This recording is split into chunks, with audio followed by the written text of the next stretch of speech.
Hi there everyone, welcome to Billy's Home Life. I have a recipe that I would like to share with you today. It is for banana pudding cake. So I'm going to run through some of the items that you're going to need. This cake is supposed to go into a bundt pan. So I have a bundt pan here that I have greased with cooking spray. But if you want, you could use butter and flour to grease your pan. Just make sure that you grease it thoroughly because bundt pans are notorious for sticking. You are also going to need a yellow cake mix, any brand that you prefer, a box of instant banana pudding, 2 ripe mashed bananas.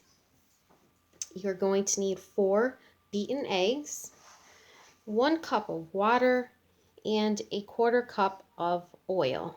And you can see I have vegetable oil here, but you can use whatever you prefer, whatever oil you have on hand. You will need a large mixing bowl and some utensils as well.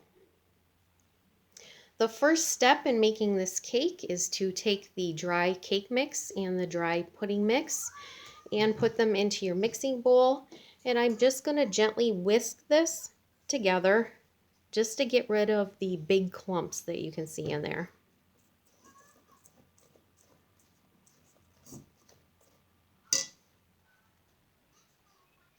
After you have your dry mixes blended together, you are then going to add your oil,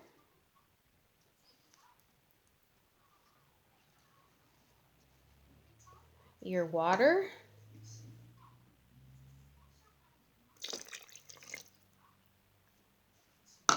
and your beaten eggs. And then you are going to mix this together just until it's incorporated. You don't want to beat this up too much. After you have those ingredients combined, you are going to gently fold in your 2 mashed bananas.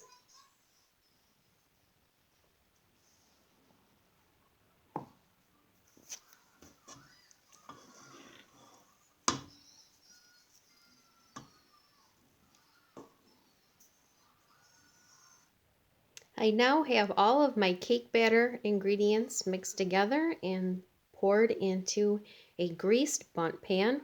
The cake is now going to go into a preheated 350-degree oven for about 35 to 45 minutes. What you want is a toothpick inserted into the cake to come out clean.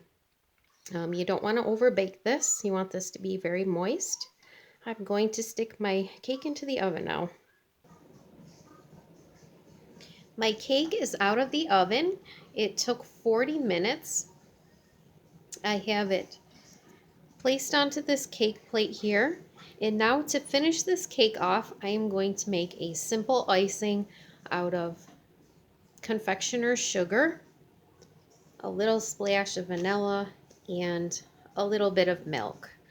So in this bowl here, I have about a cup or so of the confectioner's sugar. I'm just going to add the tiniest bit of vanilla, probably not even a teaspoon. And then I strongly recommend for the milk just adding a teaspoon or a tablespoon at a time until you get the icing to the consistency that you want. So it's way too easy to add too much milk, and then it's almost impossible to get the icing to thicken back up for you. It'll take an obscene amount of sugar to get it to thicken back up. I'm going to mix up some simple icing here and pour it over my bundt cake. I have my icing all mixed up now.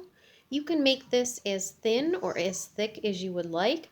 I like leaving mine relatively thick so that it doesn't completely run off the cake. You want it to drizzle a little over the sides, but I don't want it to all fall off the cake and just be in a puddle on the cake plate. I'm going to drizzle my cake now, and I'll be back with you in a minute. There it is. There is my banana pudding cake all finished. Normally when I share a dessert recipe, I cut into it and show it to you plated up. I'm not going to do that today. I'm going to end it like this. I made this cake to share with my old coworkers. So I'm going to be taking this and bringing it to them so they have it when they go on their coffee break. I hope you enjoyed watching this. I hope you'll try making this if you ever need a fast, easy, inexpensive cake recipe.